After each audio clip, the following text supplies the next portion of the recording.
Hello, listeners. It's Lisa Starr, and we're back with another episode of StarrCast. So, I've been really interested in the way that wellness has been morphing over the last 5 years in particular. We're seeing wellness combine with fitness, combine with spa, combine with co working. And we're going to dive a little bit deeper into some of those trends with today's guest, who I'm so excited to have. It's Alexia Brue.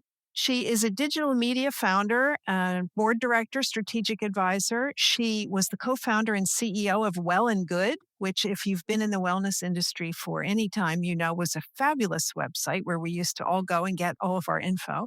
She sold it and she is now the founder and CEO of The Practice. We're going to dive into what that is. So thanks so much for joining us today, Alexia. Thanks, Lisa. I am thrilled to be here.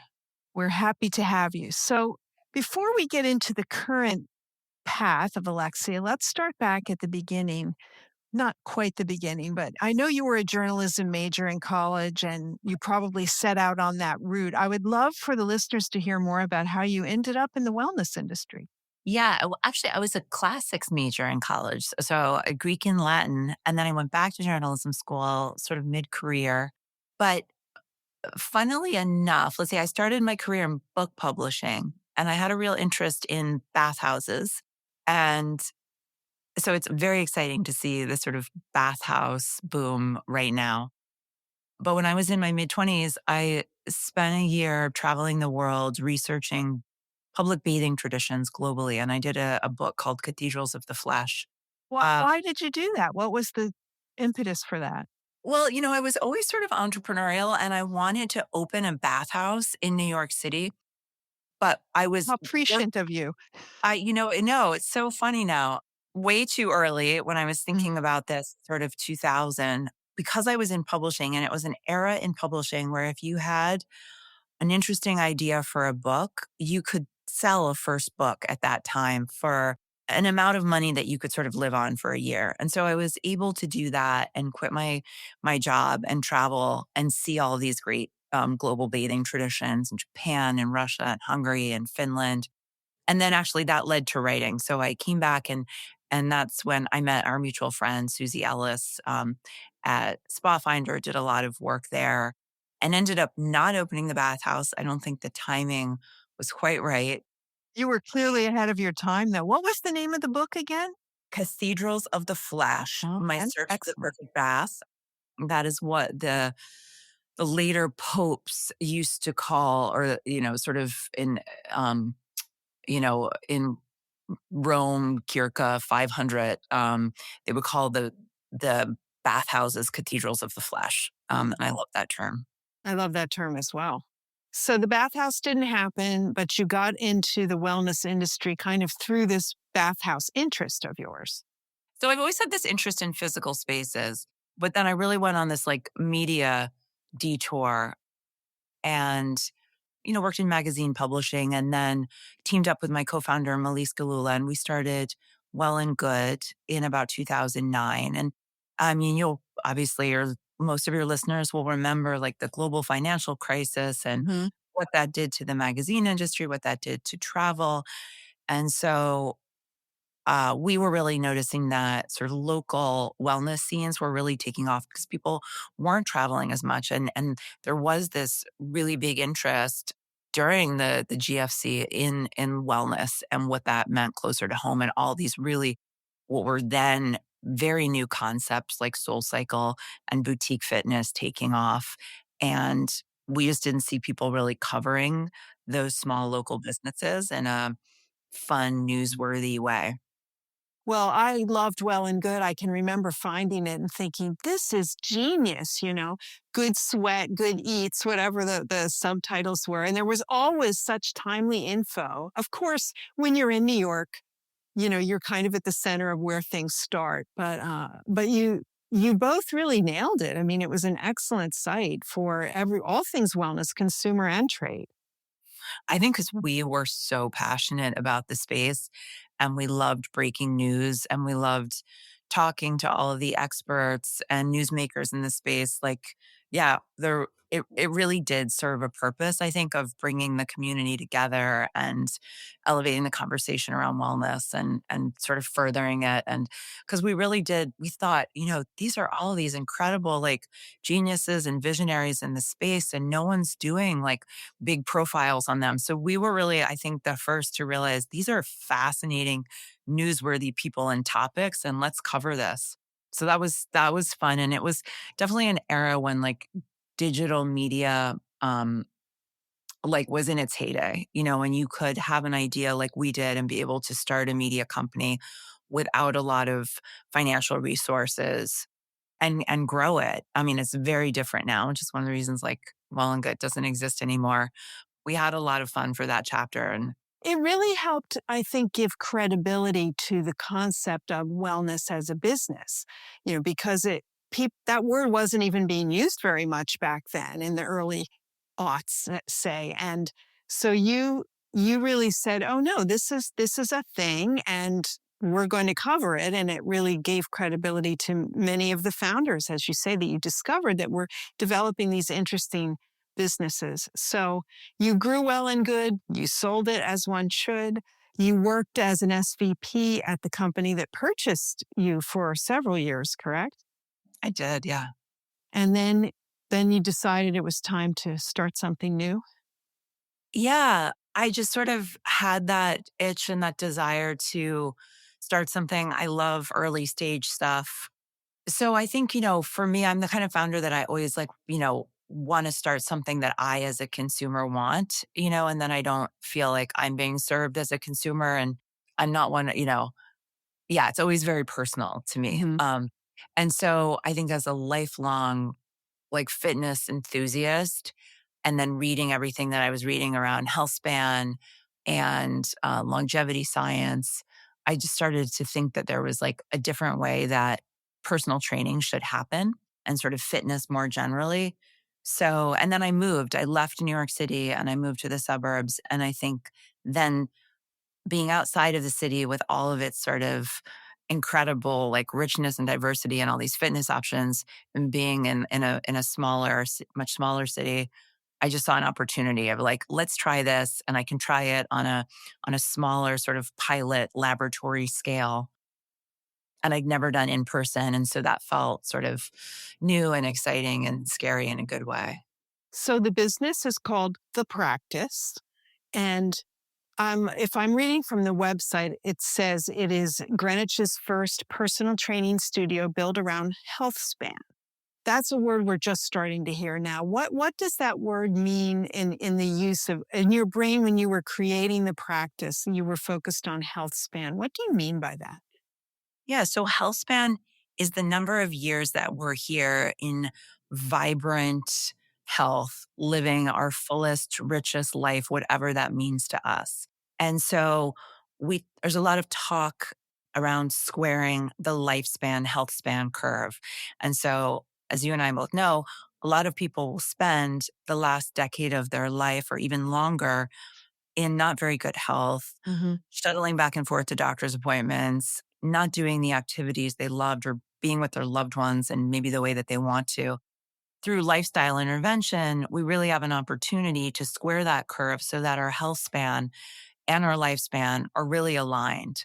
And, not to be dark, but like, when I think about how I want to leave this earth, it's like doing something like climbing a 14er in Colorado or playing tennis. Mhm. I don't want to be a Not in the recliner watching television. no. And I don't want my children to, have to take me to lots of doctor's appointments and worry about who's taking care of mom. And so I want to do whatever is in my power to maintain my capabilities and show up in life the way that I want to.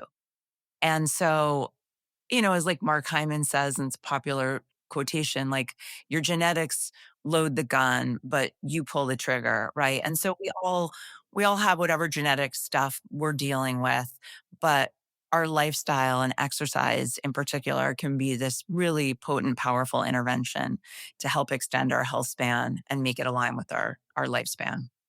Well, certainly moving the body, we know, is a key. You cannot stop moving. I have a 97-year-old father-in-law who still plays some golf and goes out on walks. And he says, you just don't sit down, you just keep moving. So this is a great time for fitness. I mean, I just in the past 2 weeks, I have been to a Barry's boot camp, to a solid core. I go to F45. I go to core power yoga. There's all these franchises doing interesting and some very niche things in fitness. I'd like to try things, right? And when you travel, you're like, oh, what's nearby? I'll try this or that. It's been too cold to run outside, God knows, in the Northeast. So tell us how you came to this idea of how you would address that health span concern through a physical fitness model. Over the last couple of years, as you and I have seen through Global Wellness Summit and so on, a lot of diagnostic centers have opened up. Like there is Atria, there's Eternal, there's Fountain Life, there's Princeton Longevity. There's so many of these places, and they give people a lot of data. That's great. A lot of that data can create anxiety. But Mhm. what I was seeing is like one of the reframes was that people should be strength training. You go and you pay thousands of dollars for these diagnostics, and then it's like, go strength train. And then there was no sort of program for that. So I got really excited about offering the actual care that people needed, because just this advice, especially to women, that, we should lift heavier and we should build muscle mass. It's like something that's like coming through in all of our Instagram algorithms and so, For sure. but then it's sort of like how and how to do that safely and so on. And so I wanted to create an environment and a system where people could come and train and be on a program that we would both assess them at the beginning and then like reassess every 24 sessions and really keep track of how their capability around doing like certain key things, whether it's, a deadlift or a goblet squat, or we have other strength metrics that we look at, their lean skeletal muscle mass, their VO2 max in terms of how good their cardiorespiratory fitness is. Like, how do we keep track of all of this and really demonstrate to the client that, they're improving? Because I felt like a lot of personal training, the client was showing up, you're paying this money, and then you really don't know if you're getting better. And a lot of times the trainers, I feel like out of a desire, a well-placed desire to keep the client entertained and stuff, they're constantly like changing things and you're not sort of on a program. So Mm. I teamed up with a really talented trainer named Nick Kausa, and we use a style of training called undulating periodization. Nick can speak about it a lot better than I can, but we have different 7-week blocks that our clients are in that elicit a strength response. 7-week blocks, you say? Yeah, 7-week blocks. And it's sort of Of undulating personalization? periodization. Periodization, okay. We're changing the weights in a way that helps clients build skeletal muscle mass. Like I knew since I've started with Nick and I've been working together about 6 months now, and I've added 4 pounds of muscle, which I'm 53. It's not Mhm. easy to do, you know what I mean? So No, that is not. yeah, and I hadn't added that kind of muscle. I'd sort of been like, maintaining okay in the group stuff I was doing, but then being really prescriptive about weights and staying on a program and lifting, frankly, a lot heavier than I would be comfortable lifting on my own.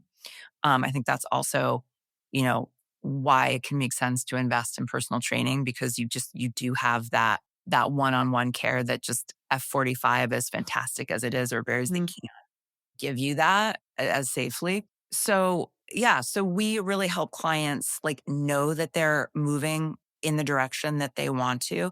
And we also are like sitting down with them at the beginning and in our intake form, asking them what kind of life they want to have in their 80s and 90s. What are the activities that they want to be doing? Mhm. And just helping them reverse engineer what that means for them at, 45 or 50 or 65. Our clients sort of range in age from early 40s to early 70s right now, but we've only been in business for about 10 weeks. And then we build a program for them and like really help them understand the capacity that they need now and the capability that they need now to be the 85-year-old that they want to be. Because I think it's so easy to assume that we're all just gonna Mhm. float along and everything's going to be fine. And, but a lot of intervention goes into maintaining, and building. I love that you're asking them that question because we may think of it, but it's not often that you are asked. I don't think my physician has ever asked me, how do you want your life to be when you're 70, 80, 90? As you say, we just sort of assume we'll go along and but how?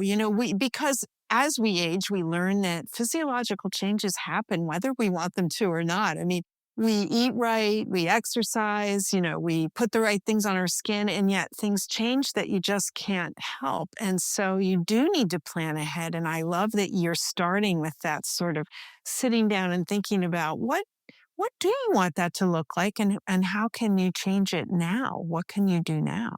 Yeah, absolutely.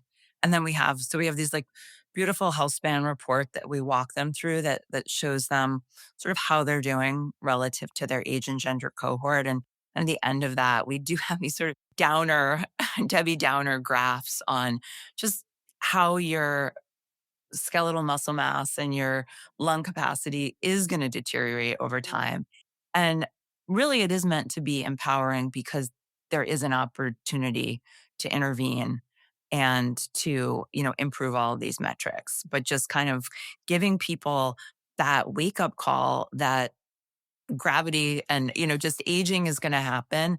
And we can choose to either kind of be bummed out about it or we can choose to like Do show up. something. Yeah, do something. Yeah. I was having that discussion this morning with someone about aging, and I said, I know I can't control what happens to me, but I can control how I'll feel about it when it does, right?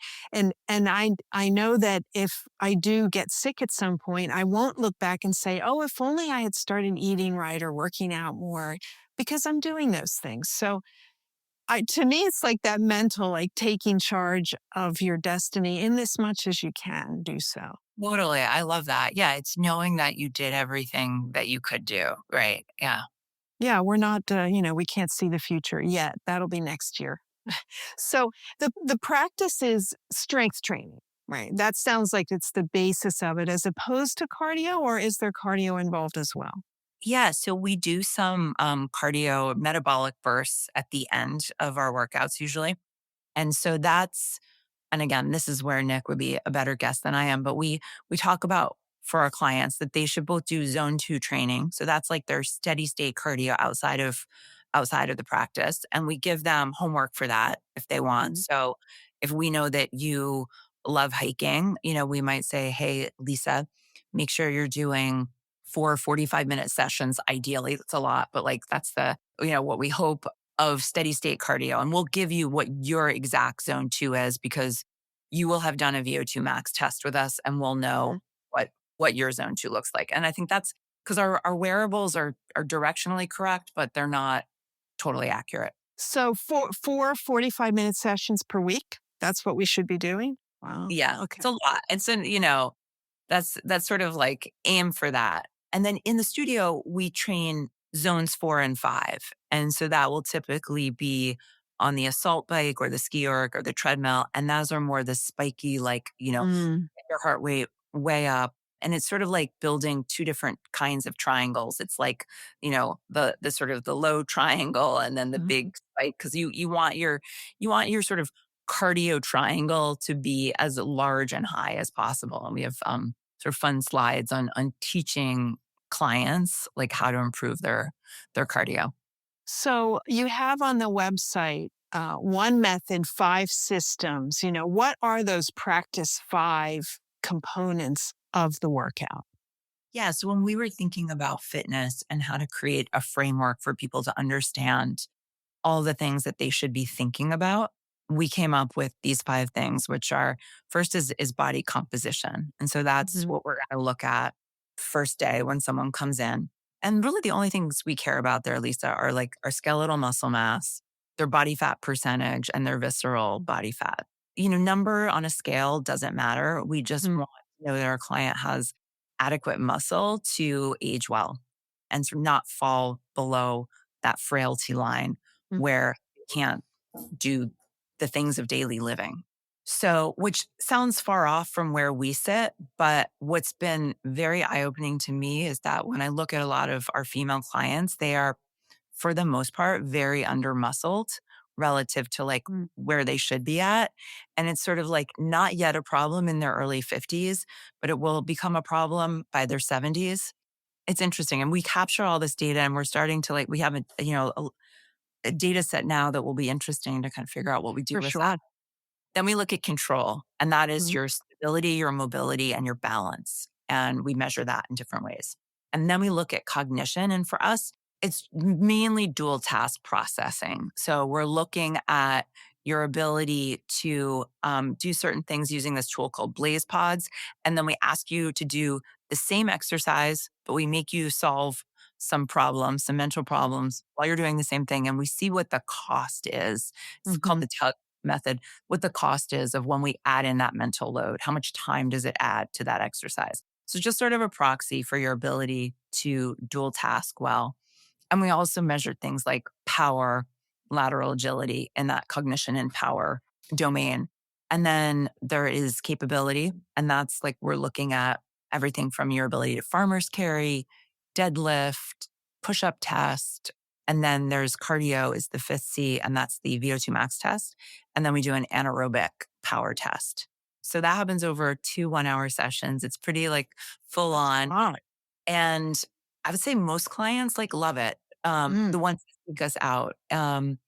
Some are intimidated by it, and we're sort of, I think we're early stages, and we do have like a way that people can join and still train without dealing with all of that data. But pretty much right now, we are as busy as we can be with our trainer staff for with people who just are very excited to like fully engage in the method. That is fascinating that you're so busy already 10 weeks in. Your studio, tell us a little bit about the logistics of it, how big it is, how many people can you accommodate at one time? Yeah, so it's very intimate. It's about 1,300 square feet. It's one-on-one, and so we can train at most 3 people at once. I wanted to create something that felt really beautiful and almost like residential in a way, and have the atmosphere be both very energizing and relaxing at the same time. So it's a lot of like really deep greens, and there's pictures on the website. It's beautiful from the website, what I've seen. Very nice. Thank you. I worked with 2 friends who are designers who they'd never done a gym before. And so it was nice to bring that like fresh perspective Hmm. to it. And look, there's art on the walls. Like it doesn't feel like a gym aside from like the equipment, obviously. But yeah, so it's a pilot location, and I like the intimacy of it a lot. I think that I'm a huge group fitness fan, as are you. But in this particular endeavor, I just wanted it to be super hands on and intimate. And how long does a session typically last, Alexia? An hour. An hour. Okay. So you have three people coming in, working out for an hour, they leave, three more people come. Yeah, I mean, technically, it's like 55-minute session. The trainers always go to a full hour. And then, yeah, there's just sort of a quick handoff. So are you open? Like, I guess you can open from a business perspective when people book, right? I mean, you're not just like, we're open from 6 a.m. to 10 p.m. every night. Or how does it work? Yeah, so I mean, technically, we are open from like 5 a.m. until 7 p.m., but it is by appointment only. So, if no one's booked a 5 a.m. spot, Hmm. no one's going in and opening the doors. We don't have like a manager on duty because it is Uh-huh. all one-on-one appointments set up. Uh-huh. And we have, the systems in place to like, make it pretty frictionless for the trainers to just check people in and start their sessions. We do have a little bit of retail, but it's pretty easy for people to check out. So we don't, because it's all very one on one and it's only 3 people coming in at once, we don't have the volume that Mm, necessitates a full sure. time manager there. And so do guests purchase like a class pack or a program or a monthly? Like, how does that work? Yeah. So how we're doing it currently is they would join our membership program. So we have an annual healthspan plus membership, and it's only $200 a year currently, but that's just like you're becoming part of our community. It's like our version of Amex Platinum. Hmm. You are getting access to our best rates on training. You're getting the ongoing reassessments that we do, and all of the sort of behind the scenes, like tracking of your weights and testing and utilization of our digital tools. So that's like the full experience. And that's what almost everyone does. Mm. And then they would buy packages, whether it's a 12 pack, 24, or 48 pack.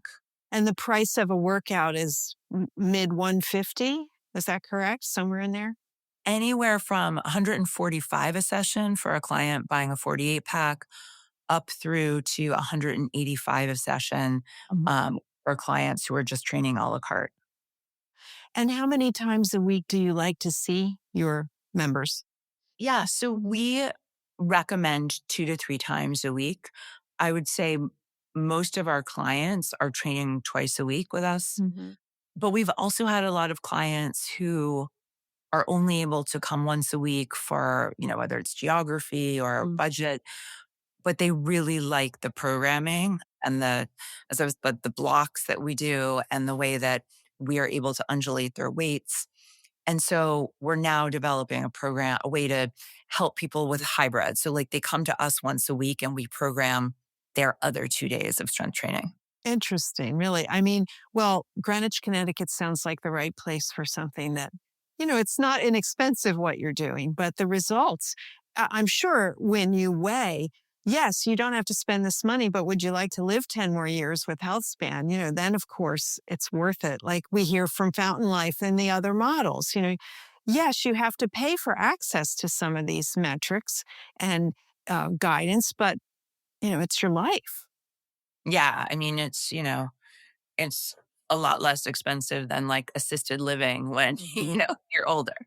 But it is expensive. The personal training model, you're working one-on-one with someone. It just sort of costs more. But I think that there are a lot of great options, like even in something like Peloton, which for, $15 a month, you can have access to incredible strength training content. We are very reasonably priced for personal training. Like I would say, we're offering this level of service, assessing, tracking, super premium environment at a kind of a below market, you know what I mean? Because we're offering it at what personal training rates sort of are in this geography and a lot less than what the going rate is in like New York City or a metro area. It's interesting that people are already flocking to it. Like, this seems like a new concept that's hard to explain. What's your elevator pitch of the practice?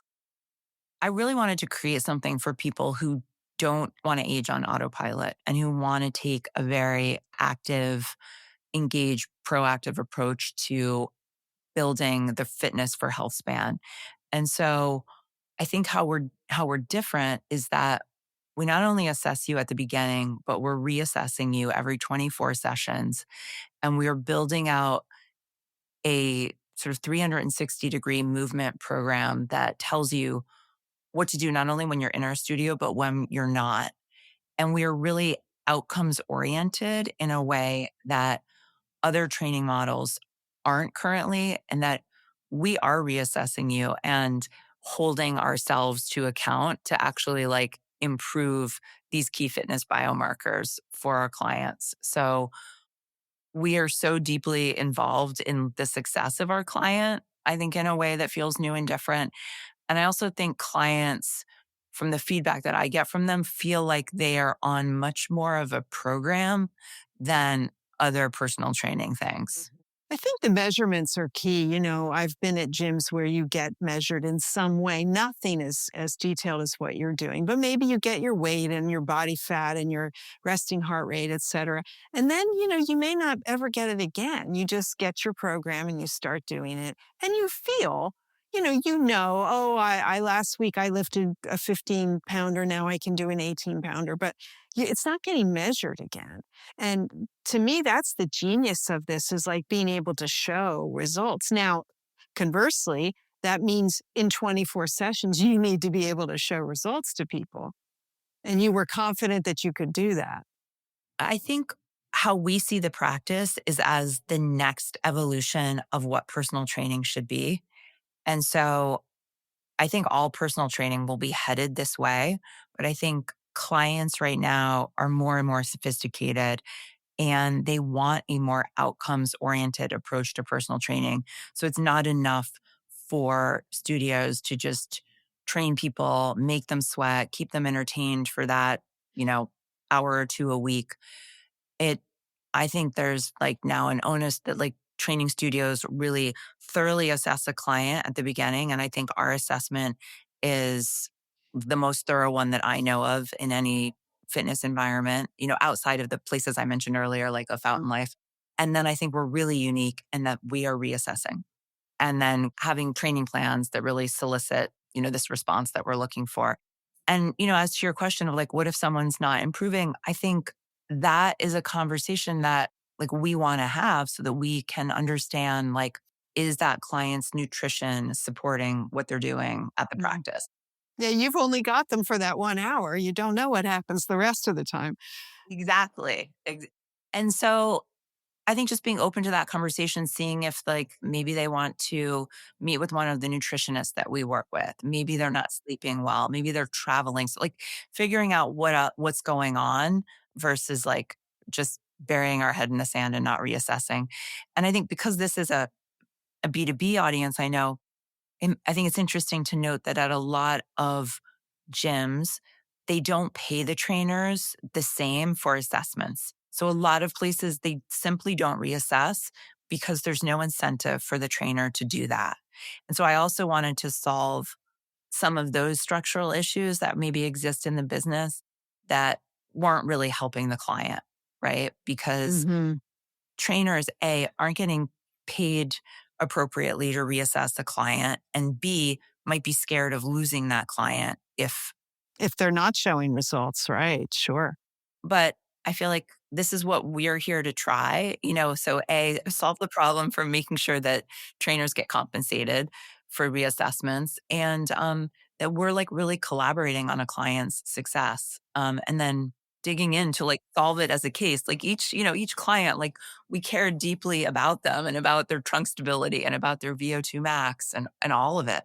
I think that it's it's something with the accountability, right, Alexia? I mean, this sounds like I'm working with someone together, and so I'm more likely to stick to the program than I might be if I was off on my own on an average gym. Totally. And like Lisa, if you knew that you were, in 12 weeks coming back for your reassessment, right? That creates more adherence to the program, more engagement for you as the client. 100%. I mean, most of us would not want to perform worse on the test we took the second time, right? So, yeah, I know I'm that sort of person, which reminds me about the testing. I mean, it sounds fairly elaborate and some of it almost medical. Are there any medical professionals involved, Alexia, or what are the certifications of the trainers at the practice? Yeah. So all of our trainers are either CSCS or NASM certified. Doing a VO2 max test is probably the most technical thing we have. But that's, something that any good fitness professional will know how to do. And then the body composition it's an in-body 580, so it's a bioimpedance. But all of our trainers are really knowledgeable. But yeah, it doesn't cross into medical. Hmm. Oh, that's good. That's a good model. But But as here's Gabrielle Lyon said, which I thought I love her book Forever Strong, and she pointed out, how on earth is it that when you go into a doctor's office, they're not measuring your skeletal muscle mass? Like Mhm. her point, like, that is one of your vital signs. Skeletal muscle mass should be in a medical environment, but it's not. But Mm. that's the side part. So the clients so far, are they who you expected in terms of age range and other demographics? I mean, did you have a sort of a target person that would think that this resonated with them? I think originally, like going back to the point that I'd like to create businesses sort of where feel personal need.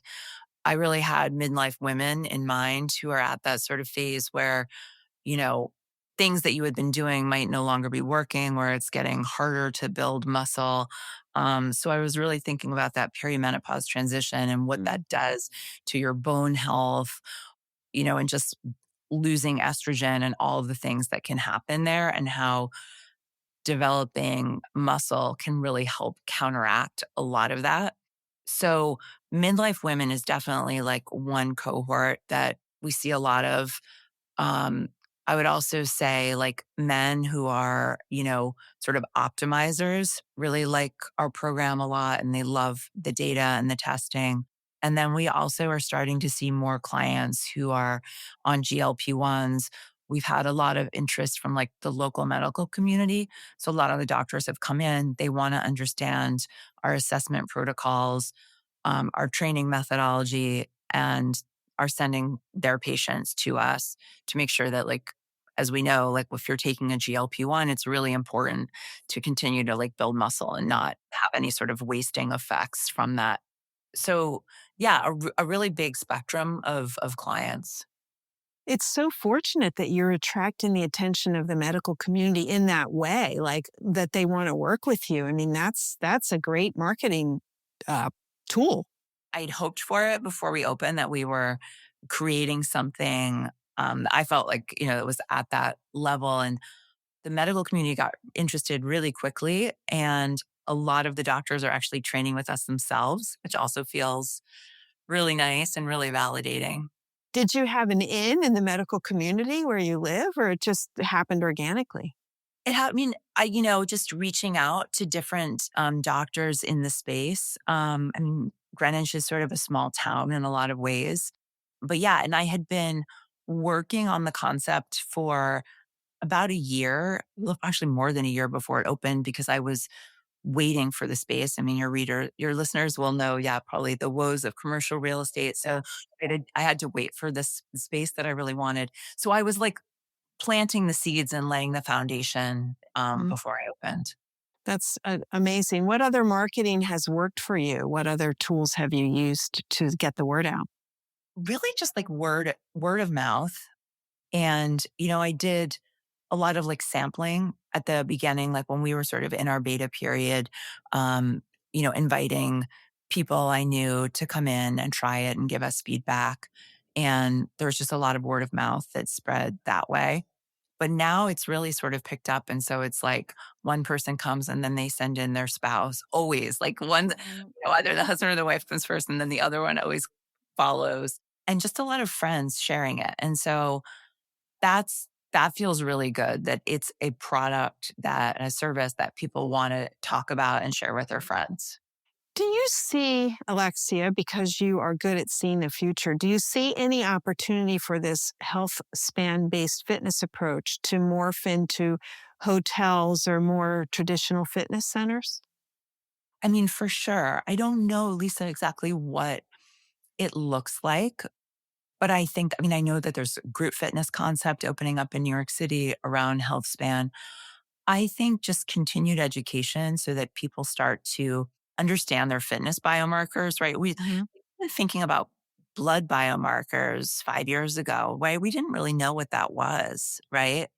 Hemoglobin A1C, like all of these things like that. I feel like now educated consumers sort of know like what they need to know on their blood panel, right? And I think now it's sort of getting into fitness too, of like, oh, everyone should really know how many pounds of skeletal muscle mass they have. Mhm. Everyone should know what their arresting metabolic rate is. Like there are these things that I think as we all like get more educated and as, Dr. Gabrielle Lyon and Stacy Sims and like lots of great educators out there who are doing the work of like just making us all more educated consumers in fitness and wellness. And I think the offerings will spring from there. Well, we're all more educated consumers now, right? Because we're all wearing wearables of some sort, Aura rings or Fitbits, and we know all these numbers. But I mean, it's really just a small bit of what there is to know.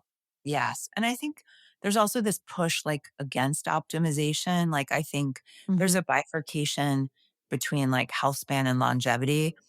And I think, especially with everything that just happened with Peter Attia and the Epstein files and, all of the controversy around Brian Johnson. And I think, especially for women, and I loved Global Wellness Summit just did this as a trend, sort of like, I don't think any of us are not, like the desire to live to 140, like that's not what I'm trying to solve for here. Hmm. It's like, how do we make the, 90 years really excellent and as full and active as they can be. So I think that is sort of an interesting like subtext that sort of, Dave Asprey, like let's biohack our way to 160 versus like let's take a just more human approach to health span.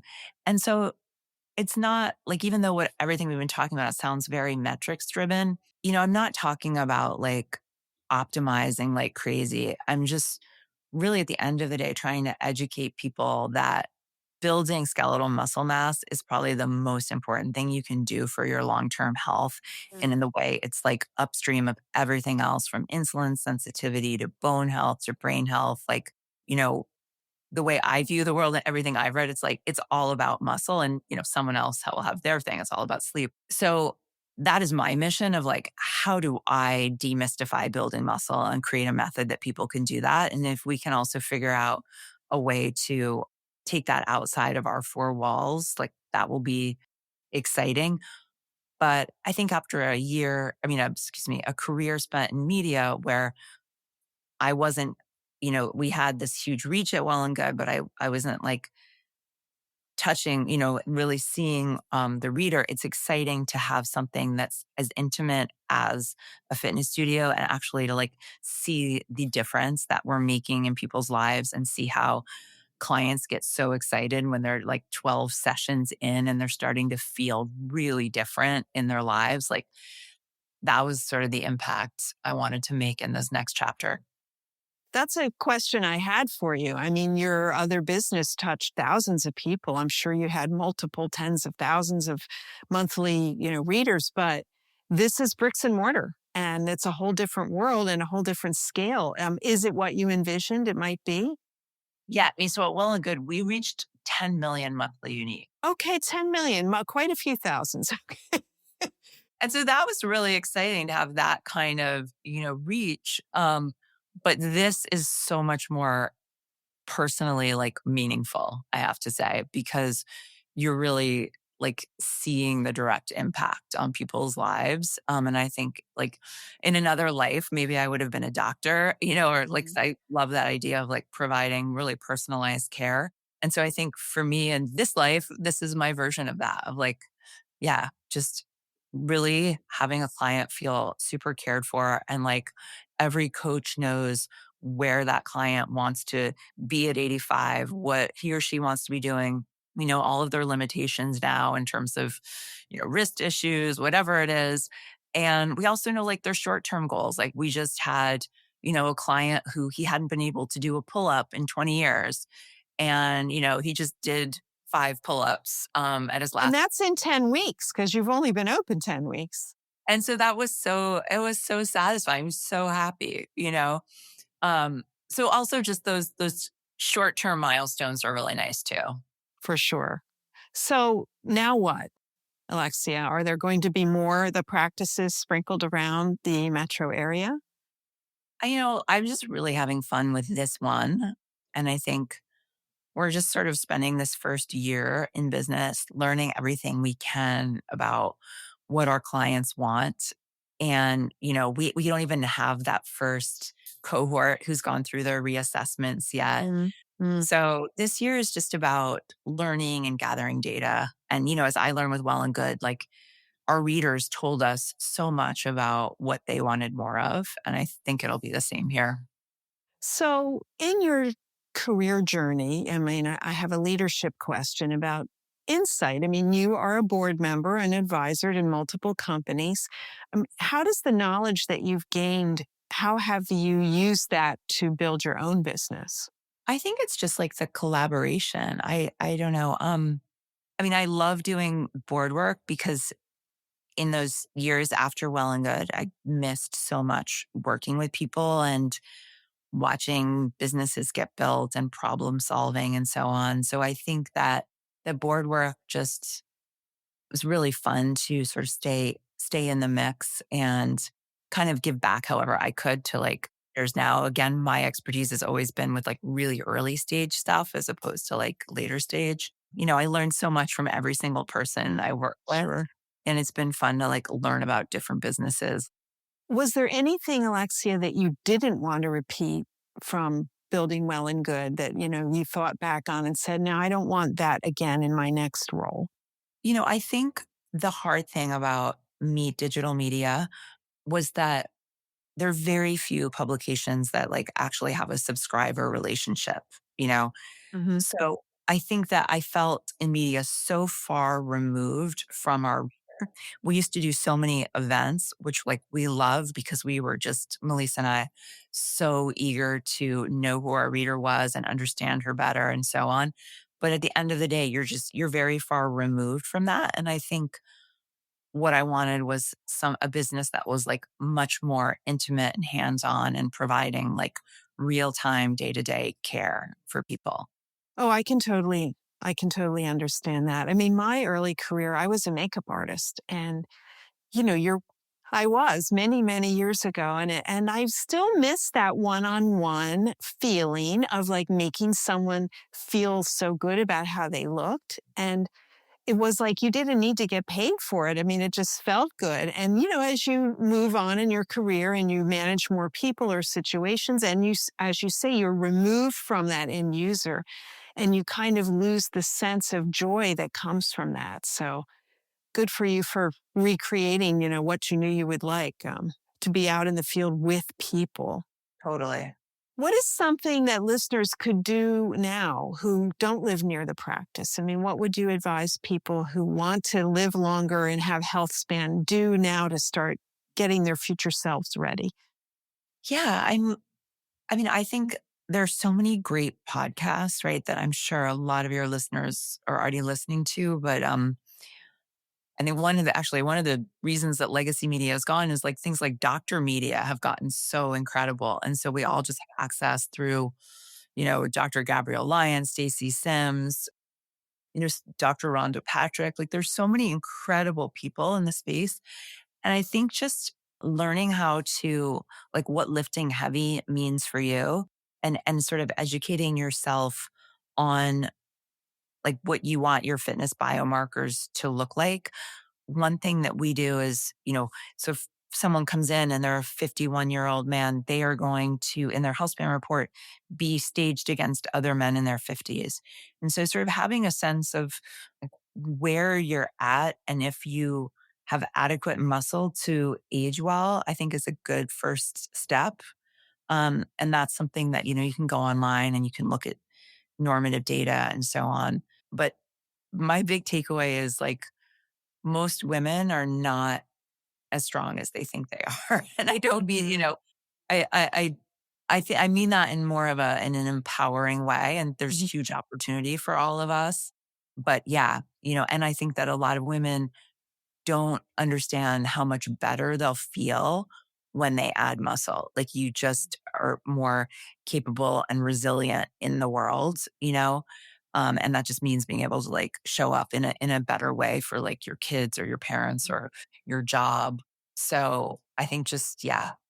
You just want to do it in a managed way, right? I mean, when weightlifting first became popular, 25 years ago, it was always, not wanting to look like a bodybuilder and wanting to build lean muscle without making big round muscles. But you need to know how to do that. And you do need some expertise in how the proper technique and what is the right weight for a person. Yeah. And look, there's a lot of right ways. And I think it's just really like that next step, Lisa, can be just people just getting smarter on like what they will enjoy doing. And I think there's like, I know a lot of women who just, they love yoga and running. It's a very common profile. And for them, just figuring out how they add some strength training in. I think for a lot of women in particular, it can feel a little like eating the vegetables you don't like, the strength training piece. And so I think just figuring out how to get some of that in a way that you're gonna like it is super important. I happen to, like, really love strength training. It's, like, my favorite hour of the day is my hour of the gym, but I really recognize that, like, a lot of people do not like it. And so I think hopefully there will continue to be more models that will help people increase skeletal muscle mass in a way that they might enjoy more than, you know, trap bar deadlifts and all of that.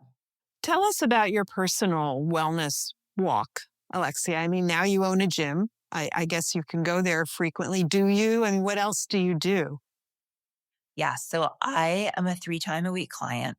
For me, like just thinking about that client experience, I'm really being obsessed with like how we continue to refine it was super important. So I want to like continue to like enjoy it as a client and also just like work with Nick, who's our director of healthspan, on like, how do we just continue to like over deliver for our clients? And then I also do a lot of like Peloton for my zone too. I do yoga. I love like hot yoga, Mm. just like recovery. We just opened, a friend of mine opened the local Greenwich Pause studio, which is like a recovery studio.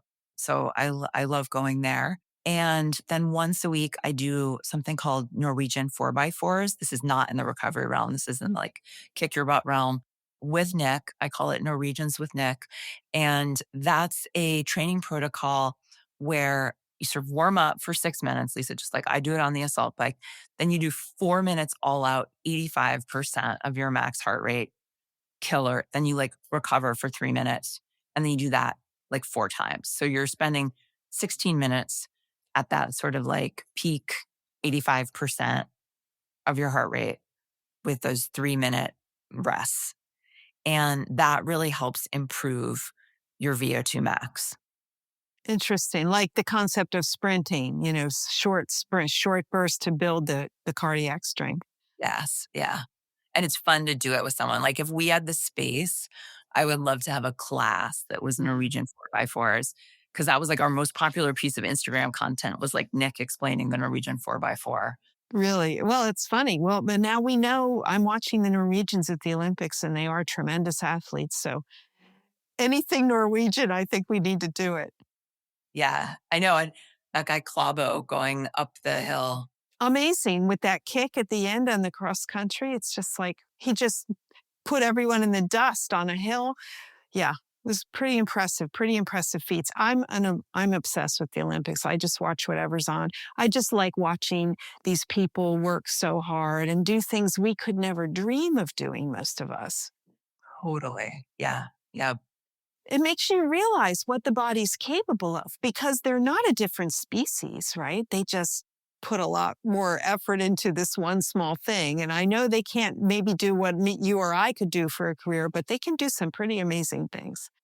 I know. It is really inspiring. Yeah. Well, thank you for sharing your inspiring story with us. I'm sure the practice will be a huge success. And we'll see. Next time I see you, I expect you'll be even more svelte than you already are. So thanks again, Alexia Brue, for joining us. Oh, such a pleasure, Lisa. I love your podcast and it's an honor to be a guest today. Thank you so much. Be well.